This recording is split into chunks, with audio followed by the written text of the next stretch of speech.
Media नहीं है, ये आतंकवादी है।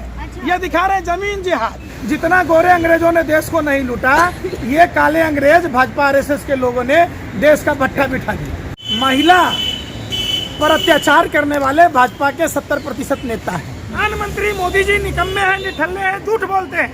अच्छा, हल्द्वानी में जो लगातार हो रहा है, इतने सारे मुस्लिम्स के घर तोड़े जा रहे हैं, उस पर आपका क्या कहना है? अभी स्टे ऑर्डर तो लगा दिया गया है, अभी जो खबर आ रही है। मैं पूछता हूँ आपसे, ये जमीन के पट्टे किसने दिए? किसने दिए भाई? ये पट्टे किसने दिए? ये जमीन की रसीदें हैं हल्द्वानी के लोगों के।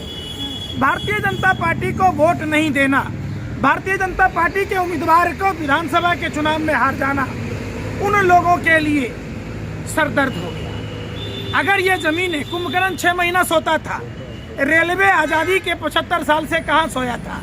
भाइयों बहनों मित्रों, हर सौर पर छत होगा, हर छत में नल होगा, हर नल में जल होगा, तो जल कहाँ से आएगा भैया? प्रधानमंत्री मोदी जी निकम्मे हैं, निठल्ले हैं, झूठ बोलते हैं। लगातार 80,000 का मशरूम खाकर ये सवाल पूछिए उनसे सवाल पूछिए कि ये स्लिप कौन दिया है भाई? ये रसीद किसके हैं?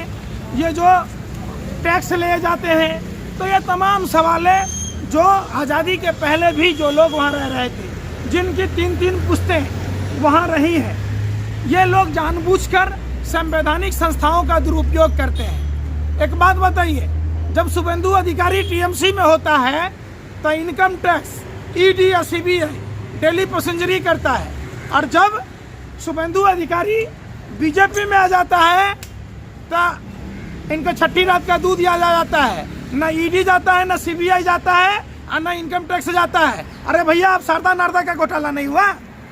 पूछे ना असम के मुख्यमंत्री से, जिस पर सीबीआई, ईडी, इनकम टैक्स, देश की तमाम संवैधानिक संस्थाएं कठपुतली बनकर मोदी सरकार के आगे नाच रही है।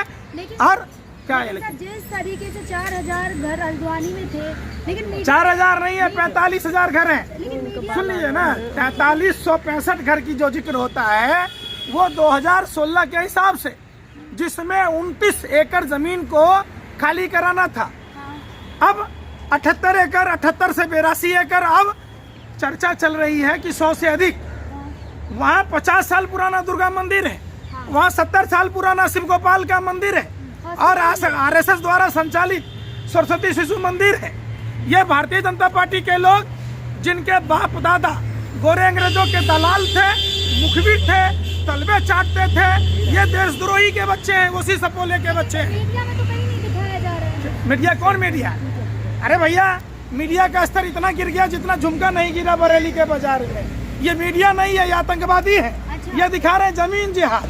अरे भैया, दुर्गा मंदिर जमीन जिहाद में बना है। दिल्ली की जो घटना हुई है वो मीडिया लगातार दिखा रही ना। मीडिया क्या दिखाया कि मनोज मित्तल, जो भारतीय जनता पार्टी का नेता है, जिसने लड़की के साथ दरिंदगी करी, ऐसा मीडिया ने दिखाया।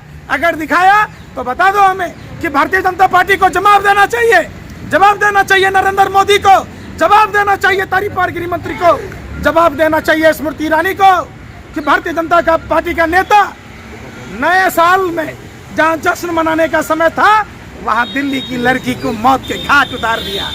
ये एक बहुत बड़ी साजिश, षड्यंत्र प्रयोग का नतीजा था। वरना 12 किलोमीटर तक गाड़ी में लाश फंसी रहे और उसे समझ में नहीं आए, पुलिस वालों को पता नहीं चले कहाँ गया सीसीटीवी कैमरे, कहाँ गया पुलिस की वो टीम। 12 किलोमीटर का क्षेत्र एक बहुत बड़ा क्षेत्र होता है, जहाँ दिल्ली पुलिस के जवान क्या कर रहे थे, क्या मुद्रा कर रहे थे, बताइए आप हमको। कहाँ गया ये पुलिस का बैरिकेड लगाने का तरीका, और वो भी नया साल के दिन। ये सरासरी खेल हुआ, खेल, और जानबूझकर उस पर लीपापोती की गई है, क्योंकि भारतीय जनता पार्टी की पोल खुलनी थी। लेकिन जब निर्भया केस हुआ था दिल्ली में, तो बड़ी बड़े दावे किए गए थे, महिला सुरक्षा में पिंक है। अरे सुन तो लीजिए, अगर ये कोई कांग्रेस का नेता होता, आम आदमी पार्टी का नेता होता, या किसी टीएमसी का सपा बसपा का होता, तब क्या भाजपा वाले ऐसे ही घर में दुबक के बैठे होते, सड़कों पर नाच रहे होते? लोगों ने देखा है निर्भया कांड के बाद नॉर्थ ब्लॉक के झंडे फाड़ दिए गए थे।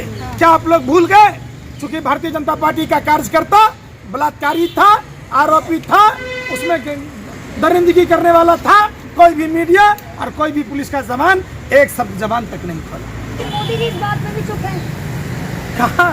बीजेपी में तो पुरस्कार दिया जाता है, बीजेपी में तो ढोल बाजे गाजे के साथ सम्मान किया जाता है, बीजेपी में तो चिन्मयानंद देह मालिश कराने वाले जैसे बाबा हैं, कुलदीप सेंगर जैसे नेता हैं।